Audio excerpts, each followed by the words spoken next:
सगळ्यात आधी या सुवर्ण महोत्सवी सप्त्याच्या निमित्ताने आपल्याला सगळ्यांना मी शुभेच्छा देतो आणि शुभेच्छांपेक्षा जास्त कौतुक करतो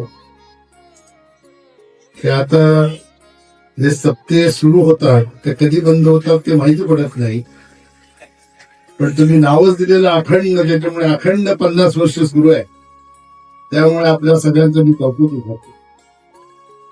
खरं आपण अशा चांगल्या गोड कार्यक्रमासाठी या ठिकाणी आज उपस्थित आहोत.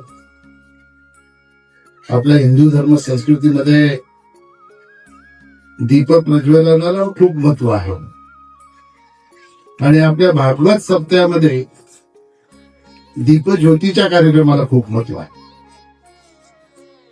दीपज्योतीचा कार्यक्रम म्हणजे फक्त हा भागवत सप्त्याच्या निमित्ताने केलेला एक सामान्य विधी नाही, तर खऱ्या अर्थाने आपल्या हिंदू धर्म संस्कृतीमधल्या भक्तीचा, श्रद्धेचा, समाधानाचा आणि सद्भावनेचं प्रतीक आहे असं म्हटलं तर चुकीचं ठरणार नाही. खर तर तुमच्या आणि आमच्या मनामध्ये जेव्हा विचारांचा अंधकार निर्माण होतो, त्या विचाराच्या अंधकाराला नष्ट करण्यासाठी फक्त कापूस आणि तेल पेटवून दीप प्रज्वलन करत नाही, तर आपल्या मनामध्ये विचारांचा प्रकाशही टाकण्याच्यासाठी महाराज मंडळी आपल्याला कीर्तनाच्या माध्यमातून प्रबोधन करत असतात. आणि म्हणून खऱ्या अर्थाने समाजामध्ये जे संतुलन आहे, या संतुलनाचं सगळं श्रेय ते अशा प्रकारच्या कार्यक्रमांना निश्चितपणाने आहे असं म्हटलं तर चुकीचं ठरणार. मी स्वतःला भाग्यवान समजतो की जिथे जिथे असे कार्यक्रम होतात त्या कार्यक्रमाला जाण्याचा योग येतो. महाराज तुम्हाला बऱ्याच ठिकाणी भेटत असतात. शेवटी हे सगळी परमेश्वराची लीला आहे. आपल्या हातात पाय नसते, परमेश्वरच सगळी घडवत असतो. आणि बऱ्याचदा आपण असं बोलतो होते ते चांगल्यासाठी होते. मी आपल्याला एक किस्सा सांगेन. एकदा भगवान श्रीकृष्णाला एका भक्ताने सांगितलं की आपण कायमच मंदिरात उभे असता,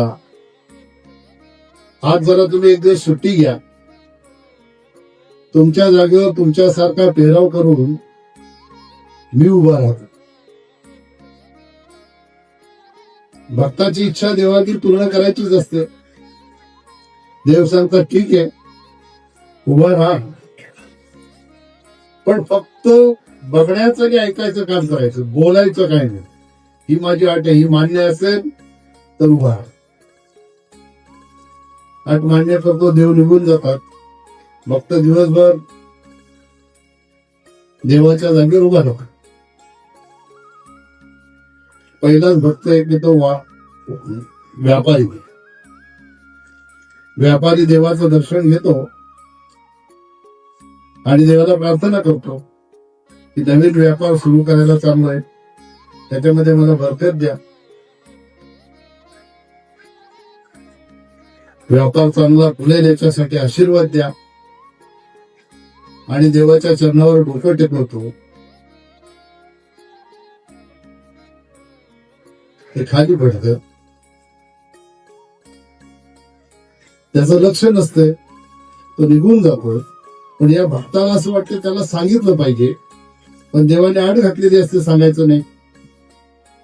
तो भक्त निघून जातो आणि एक गरीब भक्त देवाच्या दर्शनाला येतो आणि देवाला सांगतो आज माझ्या घरी शिजवायला काही अन्नधान्य नाही, आजच्या जीवनाची काय व्यवस्था झाली. डोकं टेकवतो आणि जेव्हा डोकं टेकवायला जातो तेव्हा त्याला ते पाकिट दिसते. ते पाकिट बघतो त्याच्यात पैसे आहेत असं त्याला वाटतंय. त्याला वाटलं देवाने मला आशीर्वाद दिला, माझी आजची सोय झाली. त्यानंतर एक नाविक येतो. तो नाविक देवाला प्रार्थना करतो, मी आज बोटीवर चाललेलो आहे, माझ्यावर काही आपत्ती आली नाही पाहिजे, याच्यासाठी तुझं पाठबळ माझ्या पाठीशी राहू द्या. आणि तो बाहेर पडतो. बाहेर पडल्यानंतर पहिला जो असतो तो पोलिसांना घेऊन येतो. आणि जो नाविक असतो त्याला पकडून पोलीस, तो सांगतोय नाविकांनी माझ्या पाकिट चोरलं, पोलीस त्याला पकडून घेऊन चाललेले असतात. तोपर्यंत या भक्ताला राहत नाही.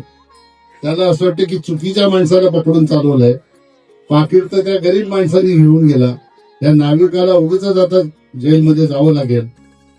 देवाची अट मोडतो आणि तो सांगतो तुझं पाकिट या नाविकाने नाही चोरलं, तुझं पाकिट त्या गरीब माणसाने चोरलं. ते गरीबाला घेऊन जातात. नाविक जातो त्याच्या नावेवर आणि संध्याकाळी देव येतो. देवाला सांगतो आज सगळं व्यवस्थित जाऊ. देव बोलतो काही व्यवस्थित नाही झालं, तू सगळा घोटाळा करून टाक. तुला मी सांगितलं होतं बोलायचं नाही, तू बोलल्यामुळे सगळा घोटाळा झाला. तू जर बोलला नसता तर त्या गरीबाच्या घरची चूक भेटली असती, त्याच्या मुलाबाळांना जेवायला मिळालं असतं, ते मिळालं नाही. तो गरीब जेलमध्ये गेला. आणि हा नाविक जो आहे ह्याला पोलीस पकडून घेऊन चालले होते.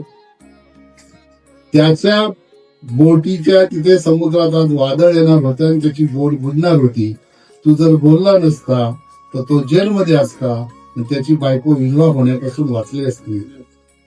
तू बोलल्यामुळे त्याला जेवायला मिळालं नाही, तो जेलमध्ये गेला आणि त्याची बायको विधवा.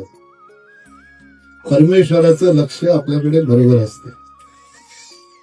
जे होते ते चांगल्यासाठी होते असं आपण जे बोलतो ते त्याचा हा उपदेश खऱ्या अर्थाने. ते जेव्हा इथे येतात आणि आपल्याला प्रबोधनाचं काम जेव्हा इथून महाराज करतात, तेव्हा हे प्रबोधनाचं सगळं प्रबोधन जे आहे ते कानात न ठेवता ते खऱ्या अर्थाने आचरणात आणण्याचं काम आपण केलं पाहिजे.